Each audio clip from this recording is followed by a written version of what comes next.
आज शाम मैं आपसे दर्द, डेटा और दौलत की बात करना चाहता हूं।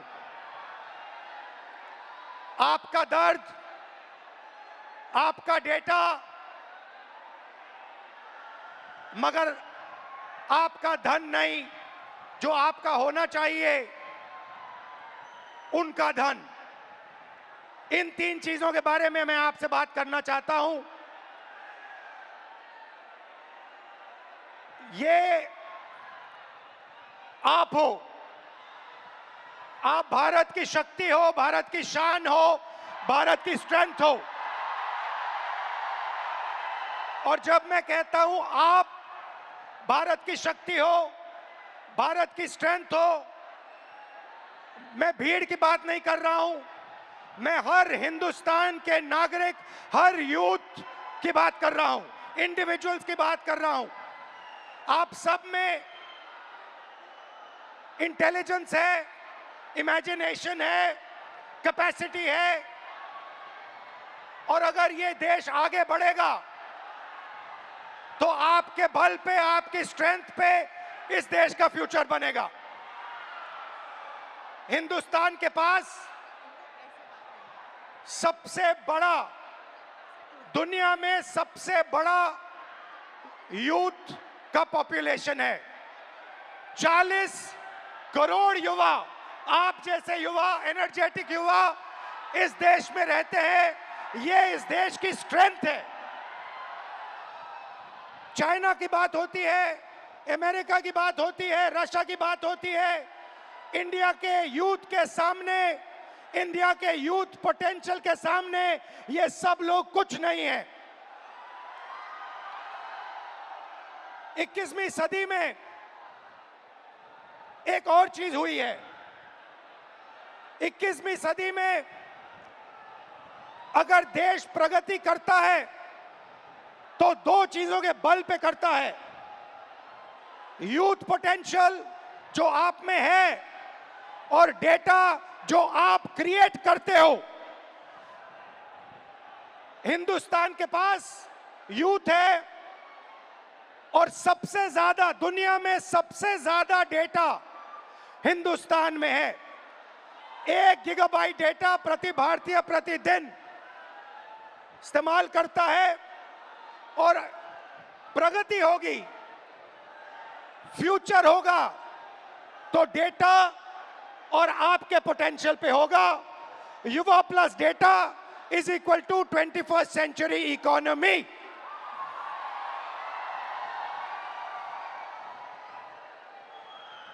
ब्रदर्स एंड सिस्टर्स, मीडिया में एआई की बात होती है। Everybody speaks about AI, but I want to make one thing very clear, and ये आपको समझना चाहिए। आपके डेटा के बिना एआई का कोई मतलब नहीं है। अगर एआई बनता है तो आपके डेटा के बेसिस पे बनता है। 20वीं सदी में पेट्रोल और पेट्रोल इंजन देश को बनाता था। अगर 20वीं सदी में मैं आपके पास आता और आपसे कहता, देखिए मैं आपको पेट्रोल इंजन दे रहा हूं, मगर आपको पेट्रोल नहीं दूंगा, आप मुझे कहते इस पेट्रोल इंजन से मेरा कुछ नहीं होने वाला है। वैसे ही 21वीं सदी में डेटा से ही एआई बनता है। डेटा से आप एआई बना सकते हो, मगर एआई से आप डेटा पैदा नहीं कर सकते हो। और ये डेटा हिंदुस्तान का है और आपका है। आप इसको क्रिएट करते हो, ये आप बनाते हो, ये आपका इमेजिनेशन है, ये हिंदुस्तान की पूंजी है, स्ट्रेंथ है, एसेट है। मगर भाई और बहनों, डेटा आपका, यूथ पोटेंशियल आपका, मगर सिस्टम ने आपको चक्रव्यूह में फंसा रखा है। ये आप देखिए, आपको चक्रव्यूह में फंसा रखा है। भविष्य की बात करें, आप एजुकेशन लेते हो, लाखों करोड़ रुपए आपके परिवारों से लिया जाता है। इंजीनियरिंग, मेडिकल, पोस्ट ग्रेजुएट, जो भी आप पढ़ाई करते हो, आपके परिवारों से, आपके जेब से पैसा छीना जाता है, लाखों करोड़ रुपए लिए जाते हैं और फिर आपको एक सर्टिफिकेट दिया जाता है। आपको कहा जाता है कि हां, आपको एजुकेशन सर्टिफिकेट मिल गया, बीए मिल गया, एमए मिल गया, एमएससी मिल गया, मगर इस सर्टिफिकेट का कोई मतलब नहीं है आज हिंदुस्तान में, क्योंकि यह सर्टिफिकेट आपको रोजगार नहीं दे सकता है। चाहे आप कुछ भी करें, यह सर्टिफिकेट हिंदुस्तान में आपको रोजगार नहीं देता है। आंकड़ा मैं आपको देता हूं, 1000 युवाओं में से सिर्फ 12 युवाओं को परमानेंट नौकरी मिलती है। जहां तक डेटा की बात है, आपका डेटा छीन लिया जाता है। बड़ी बड़ी कंपनीज को, जियो को, अदानी को, फेसबुक, गूगल को आपका डेटा दिया जाता है और आपको फंसाया जाता है। आपको कहा जाता है जितनी भी आपको रील्स देखनी है, जितने आपको व्हाट्सएप मैसेजेस भेजने हैं, जितना आप इंस्टाग्राम पे देखना चाहते हो, रील्स बनाना चाहते हो, आप बनाओ। भाई और बहनों, ये 21वीं सदी का नशा है।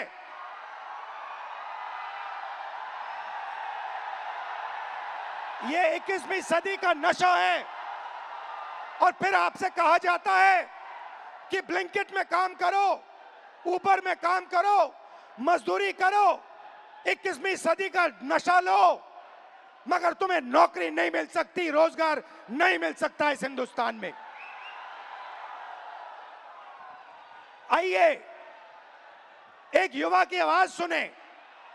ये जो बोलेंगे, ये आप सबके दिल में है।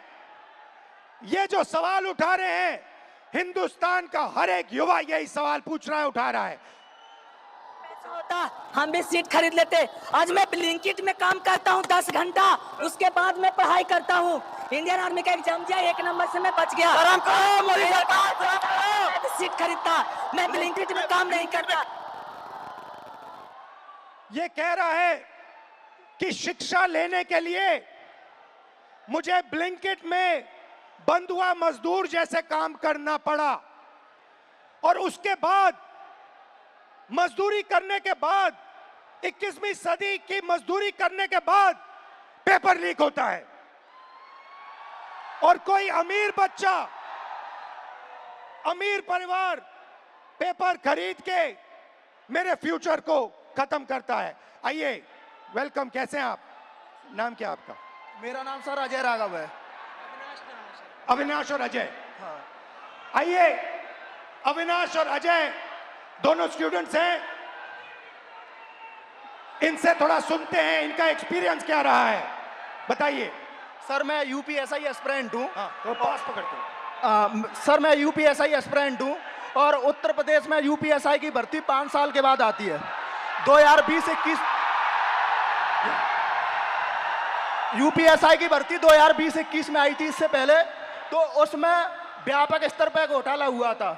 मैं मानता हूं इस चीज को कि वो भारत की एग्जामिनेशन हिस्ट्री का सबसे बड़ा घोटाला था। उसमें सैकड़ों एफआईआर दर्ज हुई, 350 से ज़्यादा फेक एलिमेंट, डमी कैंडिडेट पकड़े गए। हमने सैकड़ों इनको प्रूफ दिए, लेकिन इन्होंने भर्ती को पूरा कर दिया। सर मेरा दरोगा बनना एक सपना था। मैं किसान फैमिली से बिलोंग करता हूं, तो मैंने नई भर्ती की आस में तो फिर से पढ़ना शुरू कर दिया और मुझे पढ़ते पढ़ते 4 साल गुजर गए। सर 2025 में फिर यूपीएसआई की भर्ती आई और ये चीज़ें 2025 में भी देखने के लिए मिली। सर यूपीएसआई के अंदर स्कोर कार्ड तक रिलीज नहीं करते हैं। मैंने परीक्षा दी है, मुझे ये नहीं पता चल पाता है कि मेरे रॉ मार्क्स कितने हैं और मेरे नॉर्मलाइजेशन मार्क्स कितने हैं, क्योंकि अलग अलग शिफ्ट में पेपर होता है। तो ये नॉर्मलाइजेशन का प्रक्रिया अपनाते हैं, ये तक नहीं बताते हैं कि कौन सा नॉर्मलाइजेशन फॉर्मूला इन्होंने यूज किया है। जो यूपीपी आरपीबी जो पुलिस, उत्तर प्रदेश पुलिस एवं प्रोन्नति भर्ती बोर्ड है सर, ये अकाउंटेबिलिटी इसकी फिक्स करने वाला कोई नहीं है। हमने तमाम प्रयास कर लिए, जनता दरबार चला गया, मैं इनके कैबिनेट मंत्रियों को ज्ञापन दे लिए, उल्टा इन्होंने मेरे को पकड़ के जेल में डाल दिया। मेरा गुनाह अपराध सिर्फ इतना था कि मैं इनके जनता दरबार योगी जी से मिलने चला गया।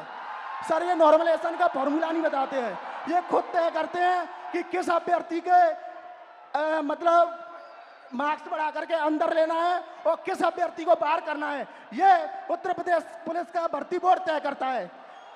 इनको क्या दिक्कत है? अगर ये फेयर भर्ती कराते हैं तो इनको नॉर्मलाइजेशन देना चाहिए। सर मैं एक चीज इसमें जोड़ना चाहूंगा कि जो नॉर्मलाइजेशन है ये पेपर लीक से ही बड़ा स्कैम है, क्योंकि इनकी अकाउंटेबिलिटी फिक्स करने वाला नहीं है। ये नॉर्मलाइजेशन फॉर्मूला जारी नहीं करते हैं, ये शिफ्ट वाइज नॉर्मलाइजेशन डेटा नहीं देते हैं, इनको खुली छूट मिली हुई है। मेरा नाम अविनाश है, मैं इन्हीं छात्रों में से कोई एक जरूर हूं। चूंकि मैं ये कह सकता हूं सर कि मैंने अपनी तैयारी 2018 में शिक्षक भर्ती के लिए की थी। 2018 से आज तक मैं उसी की तैयारी कर रहा हूं। क्यों? सरकार के पास जगह खाली है, फिर भी वैकेंसियां नहीं दी जा रही हैं। उसके बाद ये होता क्यों है? सर ये सरकार की मानामानी है। इसमें सरकार अगर चाहे बच्चों से कि वैकेंसियां दे, प्रॉपर तरीके से चलती रहे। हम लोग ऐसा नहीं कि क्या कहते हैं एक डिमांड कर रहे हैं। 2018 से लेकर आज तक कई सारे धरना प्रदर्शन, कई सारे ज्ञापन ये दिए हैं। उसके बाद दूसरा मुद्दा ये कि 2022 से ही मैं यूपी पेट की तैयारी यूपी SSS आयोग से करता हूं। यूपी SSS आयोग 2022 से मैं तैयारी कर रहा हूं और उसकी भर्तियां आज भी ऑन रिकॉर्ड में बात कर रहा हूं कि कम से कम 9 से 10 वैकेंसियां आज तक क्लियर नहीं हुई है।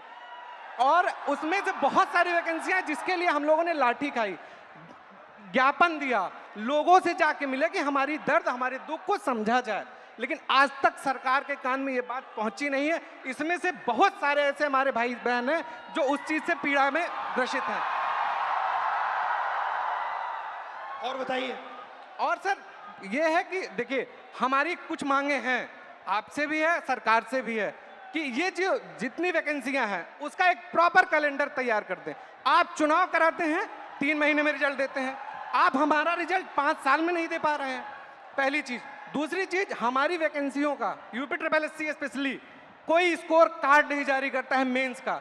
अगर उनको कुछ भी करना होगा वो रोल नंबर दे देंगे। मतलब अकाउंटेबिलिटी और ट्रांसपेरेंसी होनी चाहिए। जी एग्जैक्टली यही चीज है। आपने लाखों रुपए लगाए होंगे पढ़ाई में। जी सर, 2018 से आज तक। हाँ जी। और आपका एक्सपेक्टेशन था कि इस पैसे से, शिक्षा से आप आगे बढ़ पाओगे। जी सर एग्जैक्टली। अब आपको क्या लग रहा है? अब क्या आपका प्लान क्या है? सर अब प्लान ये है कि हम भर्तियों का इंतजार करते हैं, क्या पता अगली पंचवर्षीय भी बीत जाए, इसकी भी कोई श्योरिटी नहीं है। और फिर 3-4 बार एग्जाम करते हो, बीच में पेपर लीक हो जाता है। सर ये इशू तो बहुत सारे हैं। अभी एक यूपी PSC का था, RO का, मैं खुद उसका अभ्यर्थी था। एक बार पेपर हुआ, दोबारा पेपर लीक हो गया था, फिर उसके बाद दोबारा हुआ वो पेपर। लेकिन वो जो हमारा टाइम गया वो हमें कौन देगा?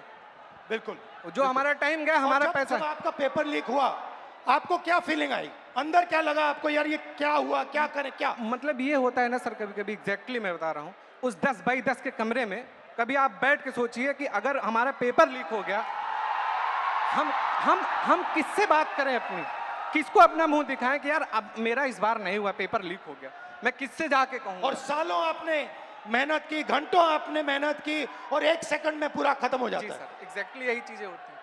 और ये जो दुख दर्द है, ये मैं नहीं हूँ, ये इसमें से जितने खड़े हैं सब लाखों करोड़ों युवा हैं सर। आप हिंदुस्तान के शिक्षा के सिस्टम में बिलीव करते हो? सर प्रेजेंट टाइम में तो बिलीव हमारा नहीं है। नहीं है एग्जैक्टली नहीं है। रीजन, अगर आज 2018 से मैं अब बेरोजगार टहल रहा हूँ, कोई स्किल हमें दे दिए होते 2018-17 में, तो मैं कहीं प्राइवेट, फिर सेकेंडरी, इस प्रयागराज में या इस आसपास के इलाकों में हमें कोई ऐसा इशू नहीं है, ऐसे कोई मतलब रिसोर्सेज नहीं है कि मैं प्राइवेट काम कर सकूं, और काम करूं तो वो डेली वेजेस के हिसाब से बहुत कम हो जाएगा। ये आपका क्या है? ये टैटू क्या है? मेरा नाम है अविनाश। अच्छा, आपका नाम है, ठीक है। Thank you Avinash. और कुछ कहना चाहते हो? सर उत्तर प्रदेश में ये पेपर लीक लगातार चल रहे हैं। जब से माननीय योगी आदित्यनाथ जी सरकार में आए हैं तब से मैं उंगलियों पे गिना सकता हूं सर।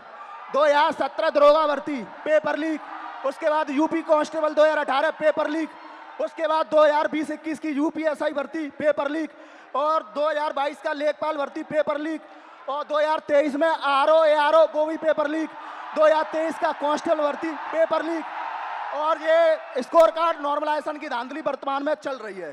सर, मैं इन्हीं शब्दों के साथ आपका बहुत बहुत धन्यवाद करना चाहता हूं कि आप यूथ की आवाज़ उठा रहे हैं लगातार, और मैं सर आपसे आशा की उम्मीद के साथ देख रहा हूं आप इसी तरह हम यूथों की आवाज़ उठाते रहिए। हम आपके साथ पूरी तरीके से, ये जितना भी यहाँ पर स्टूडेंट दिख रहा है ये सब आपके साथ है, सिर्फ आपके लिए आया है सर।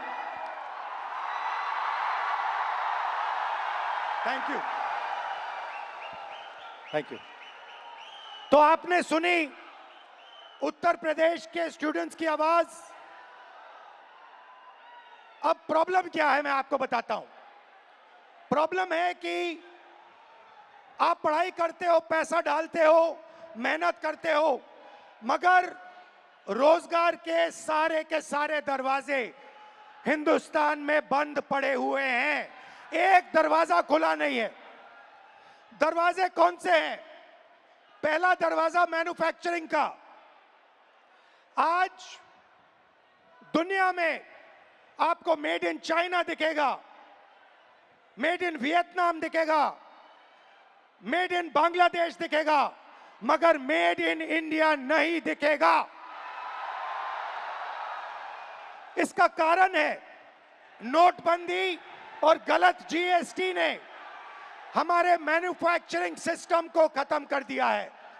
जो छोटे व्यापारी रोजगार दिलवाते थे, जो पहले हिंदुस्तान में होता था, leather industry, textile industry, automobile industry, अलग अलग इंडस्ट्रीज में मैन्युफैक्चरिंग जो होती थी, वो सारा का सारा खत्म हो गया है।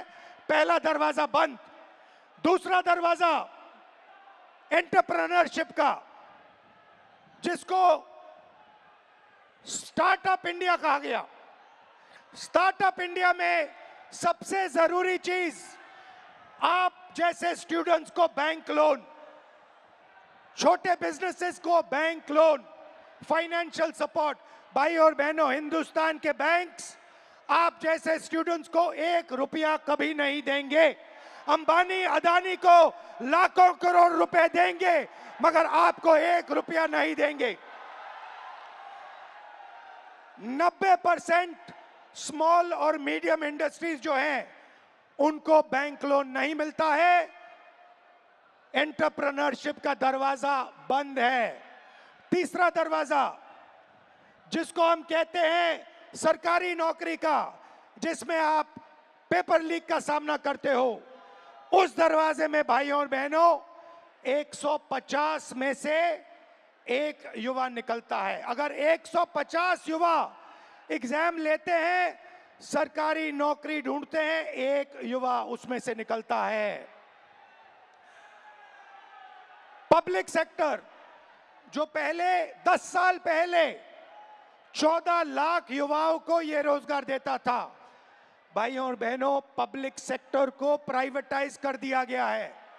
पब्लिक स्कूल्स बंद कर दिए, पब्लिक अस्पताल बंद कर दिए, नवरत्ना उठा के बेच दिए, बीएसएनएल बेच दिया, ऐसी कंपनियां बेच दी, पोर्ट्स, एयरपोर्ट्स, सारा का सारा अदानी जी को पकड़ा दिया। इसीलिए पब्लिक सेक्टर बंद है। और आखिरी होप जो आपका था, corporate jobs, IT, back office, transcription, software, जिसमें पहले हिंदुस्तान के युवाओं को रोजगार मिलता था, वो दरवाजा भी भाइयों और बहनों आपके डेटा का प्रयोग करके एआई से यह भी दरवाजा बंद किया जा रहा है। तो सच्चाई है कि पांचों दरवाजे आपके लिए बंद है, और इसीलिए आपको भयंकर दर्द हो रहा है। भाइयों और बहनों, मैं सिस्टम की बात कर रहा हूं। ये सिस्टम क्या है और ये सिस्टम को कौन चलाता है?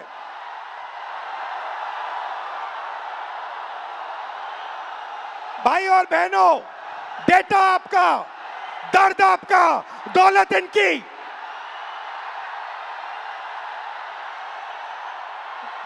दर्द आपका, डेटा आपका, दौलत इनकी।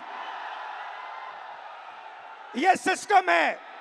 अंबेडकर जी ने कहा था सोशल, पॉलिटिकल, इकोनॉमिक। ये देखिए, ये है इकोनॉमिक, पैसा, अदानी। इनकी आमदनी 10 साल में 30 गुना बढ़ी है। ये पहले ग्लोबल रिच लिस्ट में 600 नंबर पे हुआ करते थे, 10 साल के अंदर ये दूसरे नंबर पे पहुंच गए। ये पूरे सिस्टम को फाइनेंशियल सपोर्ट देते हैं। बीच में पॉलिटिकल, मोदी जी, अमित शाह जी। बीजेपी का बैलेंस 150 करोड़ रुपए का होता था बैंक में, आज इनका बैंक बैलेंस 10,000 करोड़ रुपए का है। 10,000 करोड़ रुपए का एक पॉलिटिकल पार्टी का बैंक बैलेंस। नरेंद्र मोदी जी आपका ध्यान भटकाते हैं और पॉलिटिकल सिस्टम चलाते हैं। वोट चोरी होती है, वोटर लिस्ट में ब्राजील की औरतें आती है। और तीसरा, आपके सोच पर कंट्रोल, जो इलाहाबाद यूनिवर्सिटी में किया गया है, आरएसएस के वाइस चांसलर्स बैठा के हर संस्था में प्रचारक, ब्यूरोक्रेसी में प्रचारक, फोर्सेस में प्रचारक, मीडिया में प्रचारक, जुडिशरी में प्रचारक, पैरामिलिट्री में प्रचारक, यूनिवर्सिटी कॉलेजेस में प्रचारक। सोच को कंट्रोल करने का तरीका यह है सिस्टम। भाई और बहनों, मोहन भागवत, नरेंद्र मोदी जी, अमित शाह जी और अदानी जी, इस सिस्टम ने रोजगार खत्म किया। इस सिस्टम ने यूनिवर्सिटीज को कैप्चर किया। इस सिस्टम ने आप पर आक्रमण किया है। मगर इस अंधेरे में आप लोगों ने लाइट चला दी। ये देखिए, इस अंधेरे में आपने वो करा जो आपके माता पिता नहीं कर पाए। वो अपने डर का सामना नहीं कर पाए, मगर हिंदुस्तान के स्टूडेंट्स, हिंदुस्तान के युवाओं ने अपने डर का सामना किया और देश को बदल दिया। आपने आवाज रखी आपने अपनी आवाज रखी, नफरत के साथ नहीं, मोहब्बत के साथ आपने अपनी आवाज रखी। आइए हम आपकी आवाज सुने। नमस्कार, आपका नाम? नमस्कार। और मैं पटना यूनिवर्सिटी से हूँ। नमस्कार। आप? मेरा नाम हिमांशु कुमार हुआ। हिमांशु जी जी जी। शिफत फैज, इलाहाबाद यूनिवर्सिटी LLB।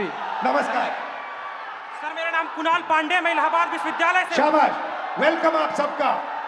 मैं आपसे आज, अभी मैंने कहा कि अंधेरे में आप लोगों ने लाइट दिखा दी, अंधेरे में आप लोगों ने टॉर्च दिखा दी, और आपने प्यार से किया, मोहब्बत से किया, नफरत से नहीं किया, क्रोध से नहीं किया, हिंसा से नहीं किया। तो ये पूरी भीड़ आपका एक्सपीरियंस सुनना चाहती है।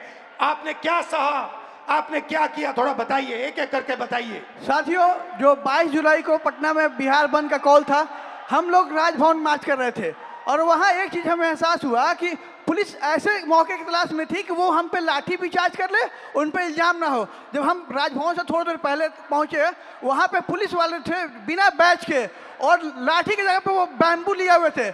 उनसे जब पूछा गया आपका बैच कहाँ है, तो वहाँ से अधिकारी पूछते हैं कि आप कौन हो पूछने वाले। मैं बताता हूँ तो कहते हैं इससे क्या होगा। हमने कहा सर इतने बच्चे मरे, उनका जवाब कौन देगा। कहते वो तो चले गए, अब क्या तुम भी जाना चाहते हो। मैंने कहा सर वो तो चले गए, लेकिन अब बदलने का वक्त आ गया, क्योंकि अब नहीं बदलेगा सर, कभी नहीं बदलेगा। हम छात्र युवा देश के भविष्य हैं।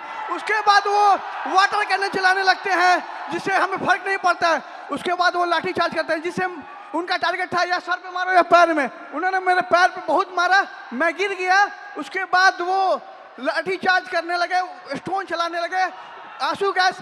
और एक बात मैं आपको बता दूं, जब मैं गिर गया उसके बाद जो DSP हैं वो आके दोबारा मेरे पेट पे मार दी, जबकि मेरा लेग डैमेज था। कुछ छात्र मुझे वहाँ से उठा के ले जाते हैं, साइड रखते हैं। पुलिस वाले आके कहते हैं ये छात्र थोड़े है, इसको तो जेल भेजना चाहिए।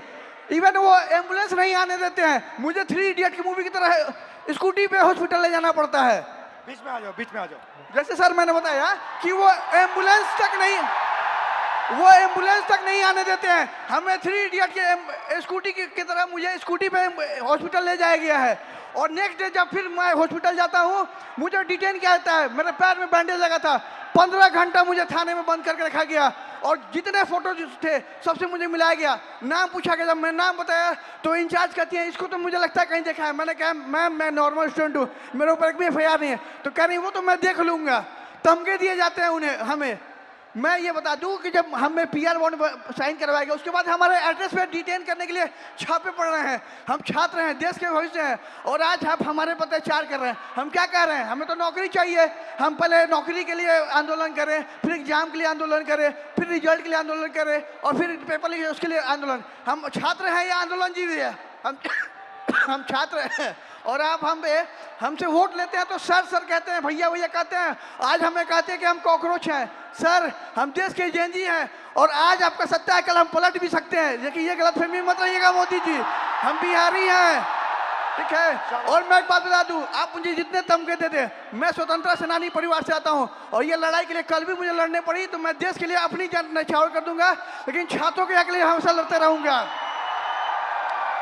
क्योंकि राम मनोहर लोहिया ने कहा है ना कि अगर सड़कें सुनी होगी तो संसद आवारा हो जाएगा। तो सर आप जब सरकार डरती है पुलिस को आगे करती है, तो हमारा जवाब है कितनी लंबी जेल तुम्हारी देख लिया देखेंगे। ठीक है, शाबाश।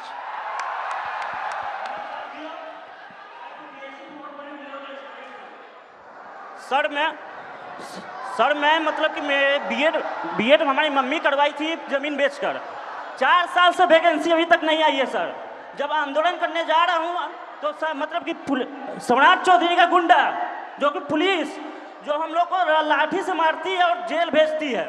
सर जब हम लोग आंदोलन करते हैं तो डिटेन कर लिया जाता है। उसके बाद मतलब कि कुछ भैया को जेल भेज दिया जाता है। उसके बाद मतलब कि हम लोग जब स्टेट क्वालिफाइड।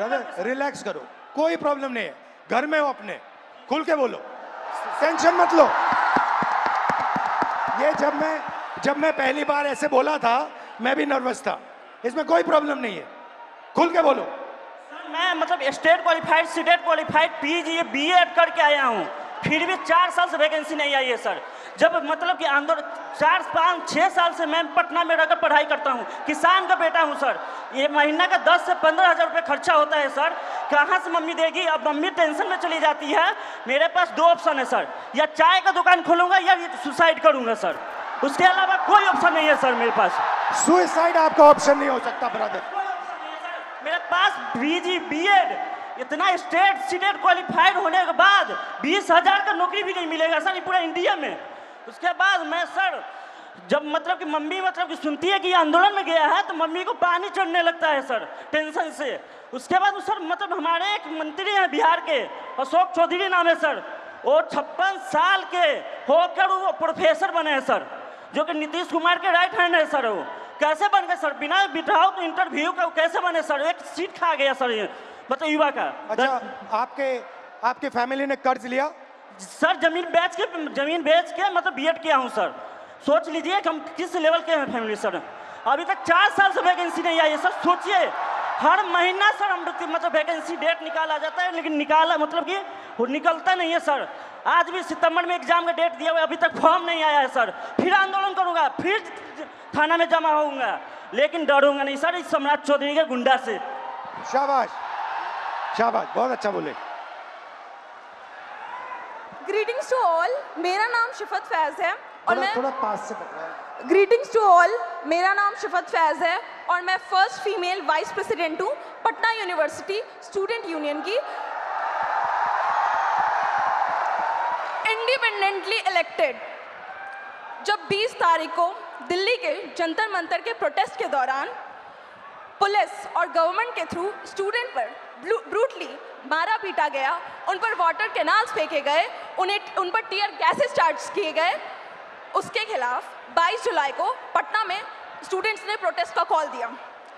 वहाँ स्टूडेंट्स मौजूद हुए और पीसफुल प्रोटेस्ट उन्होंने स्टार्ट किया, लेकिन फिर बिहार पुलिस और बिहार सरकार ने स्टूडेंट के साथ फिर से ब्रूटली ट्रीट किया, उन्हें मारा और रातों रात उनके घर से उन्हें डिटेन कर लिया जाता है बिना इस जानकारी के कि वो कौन से पुलिस स्टेशन में है, वो कौन से किस थाने में है। इन सब हमने 23 जुलाई को पेपर लीक के खिलाफ, स्टूडेंट ब्रूटैलिटी के खिलाफ और बिना अनलॉफुल वे में डिटेन होने के खिलाफ एक प्रोटेस्ट रखा अपने यूनिवर्सिटी के कैंपस में। लेकिन हमारे प्रोटेस्ट स्टार्ट करने से पहले ही वहाँ पर पुलिस, सीआरपीएफ और एसडीएम मौजूद थे। सर, हम छात्र हैं और हमें एज अ वाइस प्रेसिडेंट मुझे यूनिवर्सिटी के गेट से घुसने नहीं दिया जा रहा था। फिर भी क्योंकि मेरा वो प्रोटेस्ट था, हम लीड करने के लिए जैसे तैसे घुसे। हमारे कुछ फेलोज जो प्रोटेस्ट ज्वाइन करने आ ही रहे थे, उन्हें पुलिस गेट से ही भगा देती है और कुछ फेलोज को लाठी चार्ज कर डिटेन कर लेती है बिना किसी मेडिकल ट्रीटमेंट के। उनका सर 10 से 12 घंटा फूटा रहता है पुलिस स्टेशन पे।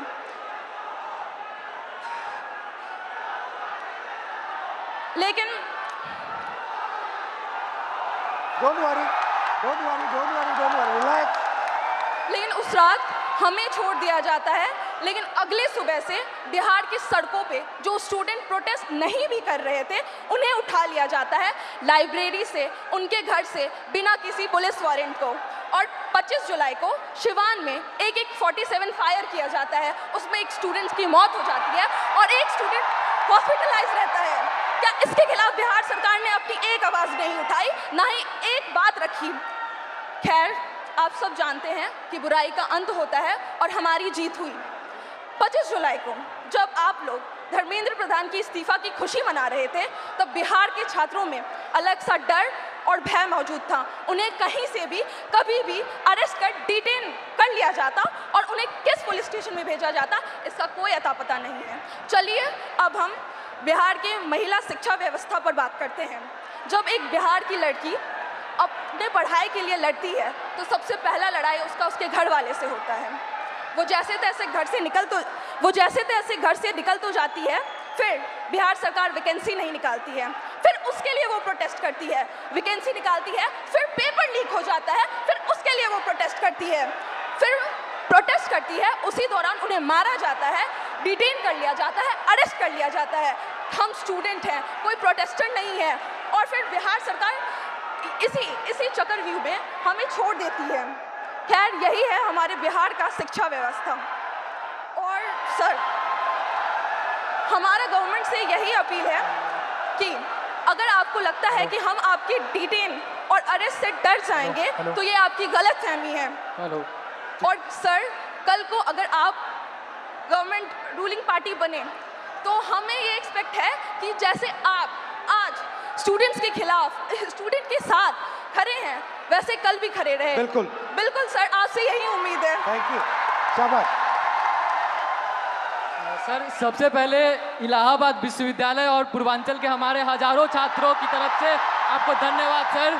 और सर, मैं सर इलाहाबाद विश्वविद्यालय लॉ फैकल्टी का छात्र हूँ सर, और हमारे यहाँ समस्याओं का अंबार लगा पड़ा है सर। हमारे लॉ फैकल्टी में सर जो लाइब्रेरी है उसमें सर पूरी पानी आती है, मतलब बाढ़ आता है सर। और जब लाइब्रेरी बंद कर दी जाती है, जब हम लोग पूछते हैं कि सर लाइब्रेरी बंद क्यों, तो कहते हैं उसमें करंट का पानी दौड़ता है, बेटा आप बाहर रहो। मतलब सर हमारा बुक जो आता है सर वो हज़ारों की आती है, हम लोग सर पूरी बरसात सीजन में सर हम लोग उस बुक को एक्सेस नहीं कर सकते हैं सर। और हमारे साथी जो सर प्रोटेस्ट पे बैठे हुए पिछले 1 महीने से सर, तो उन्होंने जब उनकी सर बहुत बेसिक मांगे है सर, जो एक ह्यूमन के लिए सर जो चाहिए सर, उनको सर प्रॉपर सैनिटेशन के लिए सर जो प्रॉपर वॉशरूम साफ पानी चाहिए छात्र संघ के लिए, और उन्होंने 400% सर फीस वृद्धि किया है सर। यहाँ हमारे पूर्वांचल के हजारों साथी हैं सर, उनसे पूछिए, उनके बिल्कुल सर 400% सर इका बैग, उनसे पूछिए सर। हमारे घर के सर जो मैक्सिमम इनकम होती है सर 70% से ज़्यादा लोगों के पास वो 8,000 रुपये है सर। और हमारे जो हॉस्टल की फैसिलिटीज और फीस है सर वो 30-30 हज़ार रुपये कर दी गई है, पूरे देश भर में सबसे महंगी सर, सबसे महंगी। इवन उनको जो हमारे जो संघ के आका ऊपर के बैठे हुए सर, उनका कार्यक्रम विश्वविद्यालय में होगा, लेकिन हम बच्चे अगर जा करके कहें कि मैम, या फिर हमारे जो DSW सर है उनसे कहें कि हमारा डिबेटिंग सोसाइटी है, कुछ कल्चर है, आप एक प्रोग्राम करवा दो, तो हमको सर 15-20 ज्ञापन देने पड़ते हैं। उसके बाद भी हमें मिलते हैं सिर्फ ताने कि तुम लोग मतलब कुछ नहीं करो। पानी के लिए सर जो हम लोग DSW कार्यालय गए, उनसे कहें कि सर वाटर कूलर में कीड़े आते हैं, तो वो कह रहे हैं कि विश्वविद्यालय पानी पीने की जगह नहीं है, आप घर से पानी लेकर के आओ, यहाँ पे पानी नहीं पिया जाता है, आपको जो भी करना है बाहर करो। सर 24 घंटे हम लोग क्या कि लाइब्रेरी को आप 24 घंटे ओपन करो, हम लोग पढ़े, तो वो कह रहे हैं कि 8 घंटे करते हैं, उसको किए, फिर उसके बाद वो कह रहे हैं कि 24 घंटे लेके पढ़ कर क्या करोगे, कौन सा कलेक्टर बनना है तुमको, आप बताइए सर। अब हमारे इलाहाबाद से सर, इलाहाबाद विश्वविद्यालय से सर इतने सारे प्रधानमंत्री निकले, इतने मुख्यमंत्री निकले, और वहीं पे छात्र संघ को सिर्फ इसीलिए बंद कर दिया गया है क्योंकि गरीब घर के लड़के कभी भी राजनीति में ना आ पाए और बड़े घर के लड़के आकर के जो है सो उसको सत्ता संभाले। हम लोग हमेशा सर गुलामी करें, हमारी मानसिकता ऐसी बना दी जा रही है। और अगर आप कुछ भी बोलो तो उनके से संघ के गुंडे पाल रखे हैं। अभी 2 दिन पहले की बात है सर, आपने भी कमेंट किया था उस पर सर, आपकी आवाज़ उठाए, हमारे लिए सर फिर से धन्यवाद सर। हमारे साथी आशुतोष मौर्य, सौरभ गरवाल, शिवम यादव, ये लोग बैठे थे सर, हम लोगों पे सर पीछे गेट से जो उनके जो प्रॉक्टर सोकल जो गार्ड उनके होते हैं जिनमें किन्हीं का नेम प्लेट नहीं लगा सर, हम लोग अगर 10 बार आन जान करेंगे हमें 10 बार दिखाना, उनमें से किन्हीं का नहीं है सर। वो पीछे वाले गेट से सर कम से कम 60 से अंदर लड़के भेजे और उसके बाद वो आए और बर्बरता से हमसे झगड़ा हुआ सर, हम लोगों से सर, मतलब उनकी हाथापाई, मतलब हम लोग बैठे थे, हमारा सारा सामान छीन लिया गया, हम लोग को भगा दिया गया, हम लोग को मजबूरन सर वहाँ पे पीछे पुलिस भी खड़ी थी सर, हमारे यूनिवर्सिटी की थाना है सर, 2 पुलिस वाले पीछे खड़े हैं और वो 2 लोग थे सर। और दिन जब हम लोग रहते हैं तो वहाँ पे सर 3-3 गाड़ियाँ आकर के लगती हैं, ऐसे लगता है कि हम लोग कोई आतंकवादी बैठे हैं, अंदर जा करके क्या ही कर लेगा ये लोग। और सर उसके अलावा सर हेल्थ फैसिलिटी पे हम लोग आते हैं तो उसके लिए आप आवाज़ उठाए तो बोलता है कि सरकार बाहर रखा है ना, बाहर जाओ आप। हमारे पास सर मतलब कहने को वहाँ पे शिक्षा से लेकर के सर जो नियुक्तियाँ जो होती हैं सर वो ट्रांसपेरेंट नहीं है। आप सवाल करोगे आपकी डिग्री रोक दी जाएंगी। अभी हमारे साथियों पे सर मुकदमे कर दिए गए, अभी हम दोनों यहाँ पे हैं, हो सकता है कल पे हम दोनों पे मुकदमा होगा। बिल्कुल सर, ये वहाँ का नियम है सर। सर हम कह देना चाहते हैं, बिल्कुल सर हम कह देना चाहते हैं सर, हम गांधी के अनुयायी थे, गांधी के अनुयायी है, गांधी के अनुयायी रहेंगे और उन संघी या कोई भी हो सर हम डरने वाले नहीं है। आइडियोलॉजी से समझौता सर जीवन में कभी नहीं होगा। हम पहले भी आपके खिलाफ थे, हम पहले भी अन्याय के खिलाफ थे, हम आज भी है सर, हम आगे भी रहेंगे। और सर आपके साथ के लिए सर फिर से हमारे सभी पूर्वांचल के साथियों की तरफ से सर एकदम फिर से धन्यवाद सर, आप हमारे लिए आए सर, धन्यवाद सर। बहुत अच्छा बोले आप। सर मेरा नाम कुणाल कुमार पांडे है सर, मैं इलाहाबाद विश्वविद्यालय के 3य वर्ष का छात्र हूं सर। सर हमारे विश्वविद्यालय में सर जो सीटें हैं उसमें 50% की कटौती कर दी जाती है और हमारा जो फी है सर उसे एक बार में 400% की बढ़ा दिया जाता है और प्रत्येक वर्ष 10% की वृद्धि की जाती है। सर इसी के विरोध में हम लोग पिछले 30 दिनों से धरना प्रदर्शन कर रहे हैं।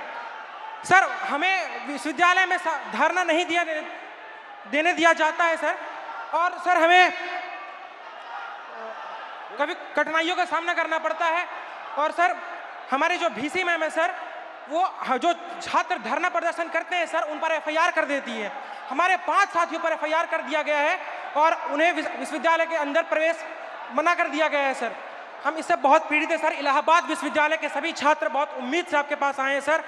मुझे पता है मैं यहाँ से जाऊँगा, कल मेरा भी निलंबन हो जाएगा, मेरे पर भी FIR हो जाएगा, लेकिन मैं अपने VC मैम से कहना चाहूँगा, मैम मैं इलाहाबाद विश्वविद्यालय का छात्र हूँ, ना मैं निलंबन से डरता हूँ, ना मैं AK-47 से डरता हूँ। जो मेरा हक है, जो मेरा अधिकार है, मैं वो लेकर रहूंगा और जब तक हमारी मांगे पूरी नहीं होती हम इस धरने से नहीं उठेंगे। शाबाश, धन्यवाद sir. Very good, thank you, thank you.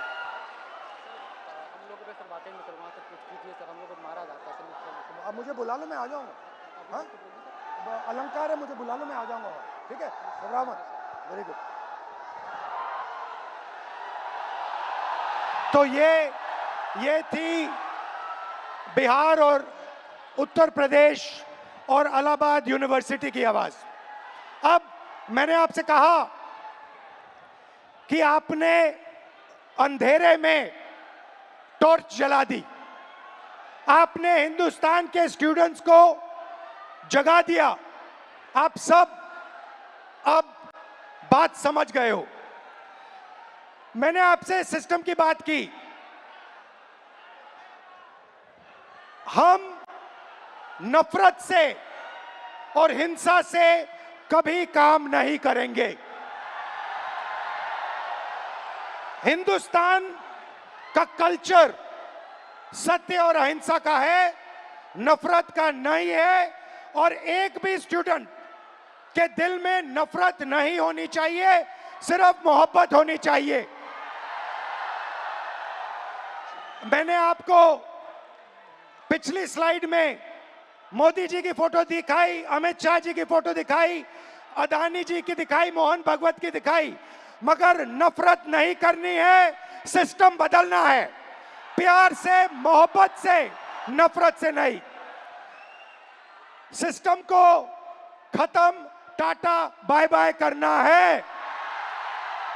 आप सबका दिल से बहुत बहुत धन्यवाद, इस रिस्पांस के लिए धन्यवाद। और जो आप प्रोटेस्ट कर रहे हैं, जो आप अपने हक की लड़ाई लड़ रहे हैं, उसको आप करिए, मैं आपके साथ उसमें खड़ा हूं, खड़ा रहूंगा। है जैसे सर ने कहा, खत्म tata bye bye bye. Bye, खत्म टाटा बाय बाय। और बदलाव तो आ रहा है सर, और आएगा भी। आज क्या है, हम सब यहाँ एकत्रित हुए, एक जेंजी मोमेंट हम आपके साथ क्रिएट कर लें, बताइए, है ना? क्या है, जेंजी में सेल्फीज बड़ी कॉमन है। चलिए, फोन है, ये हमारा फोन तैयार है सर, हम सब तैयार है सर के साथ सेल्फी के लिए।